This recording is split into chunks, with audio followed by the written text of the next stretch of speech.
વિદ્યાર્થી મિત્રો, આપણે વાત કરશું જળ સંસાધનોની જાળવણી અને વ્યવસ્થાપન.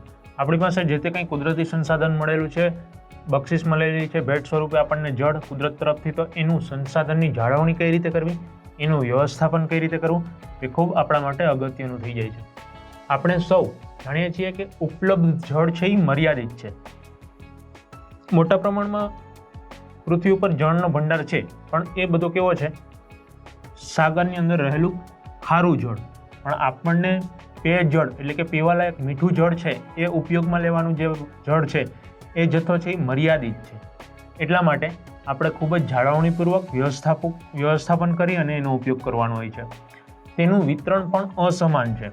આપણે જોશું અલગ અમુક વિસ્તારો છે જ્યાં બારેમાસ, અમુક રાજ્યોની અંદર, અમુક વિસ્તારની અંદર બારેમાસ નદીઓ વહે છે, ત્યાં પુષ્કળ પ્રમાણમાં લોકો છે એ પાણીનો ઉપયોગ કરતા હોય છે.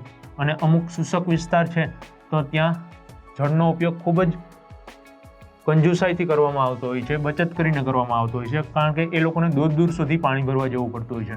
તો આમ અસમાન વહેંચણીને લીધે પણ જળની જાળવણી કરવી જોઈએ, એની વ્યવસ્થાપન કરવી જોઈએ. સાથે સાથે આપણને વાયુ પ્રદૂષણ, અવાજ પ્રદૂષણ, ધ્વનિ પ્રદૂષણ, એવી રીતે ભૂમિનું પ્રદૂષણ, જળનું પ્રદૂષણ પણ મોટામાં મોટો વિકરાળ પ્રશ્ન છે. એટલે કે લોકો છે એ મોટા પ્રમાણમાં જો જીઆઈડીસીની અંદર, કારખાનાઓની અંદર, ઉદ્યોગોની અંદર જળનું મોટા પ્રમાણમાં દૂષિત કરવામાં આવે છે. પ્રદૂષિત જળની સમસ્યા છે એ ફરીથી આપણે ઉપયોગ કરી શકીએ.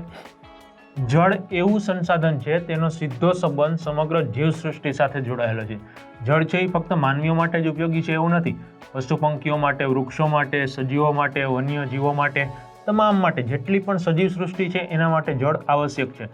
એટલે જળ છે એની ઉપર ફક્ત માનવીનો અધિકાર છે એમ આપણે કહી શકીએ નહીં. તમામ જીવસૃષ્ટિ માટે જળ છે એ ખૂબ જ આવશ્યક છે. તેના જીવનને, સજીવ જીવનને ટકાવી રાખવા માટે જળ વિના ચાલી શકે એમ નથી, અને એનું બીજું કોઈ ઓપ્શન પણ નથી.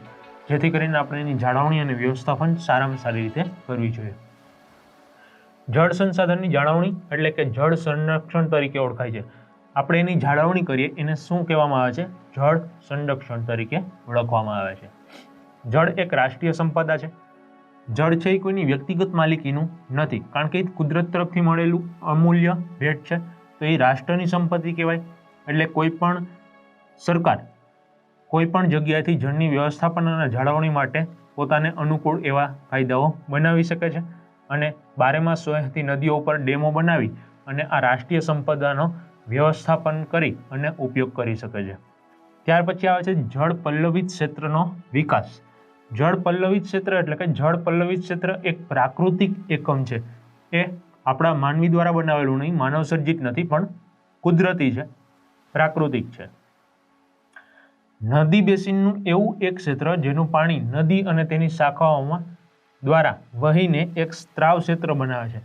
એટલે કે જ્યારે નદીનું ક્ષેત્ર છે, નદી જ્યાં વહેતી હોય એમાંથી ચોમાસાની ઋતુની અંદર વરસાદ પુષ્કળ પ્રમાણમાં વરસે ત્યારે આ નદી ક્ષેત્ર જે વહેતી હોય એની અલગ અલગ શાખાઓ બટાય છે, અને એ શાખાઓની અંદર વિતરણ થઈ અને એ જેટલા વિસ્તારની અંદર પાણી ઉતરે છે, જમીનની અંદર, અને જ્યાં જ્યાં વહે છે એને પલ્લવિત ક્ષેત્ર કહેવામાં આવે છે.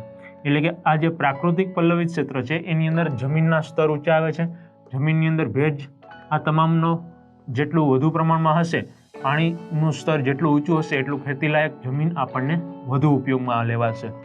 તો જળ પલ્લવિત ક્ષેત્ર છેવટે તો શાખાઓ નદીઓનું બેસિનના વિસ્તારો જ છે. એટલે કે આ જે પલ્લવિત ક્ષેત્ર છે એ એક જાતનું શું છે? તો કે નદી બેસિનનો વિસ્તાર જ છે. ત્યાં મોટા પ્રમાણમાં, પુષ્કળ પ્રમાણમાં આ નદીઓ છે, એટલે જે એક નદી છે એ બીજા નદીને ભળી શકે અને બારેમાસ નદીઓ વહે એવી સરકાર દ્વારા આયોજન કરવામાં આવતું હોય છે. છતાં પણ આ કુદરતી પ્રાકૃતિક એકમ છે, તો એમાં જેટલા પ્રમાણમાં મોટી શાખાઓ છે એ એકબીજાની અંદર નદી બેસિનનો વિસ્તાર છે એની અંદર આગળ વહેશે એટલા પ્રમાણમાં આપણને વધુ જળ પ્રાપ્ત થશે.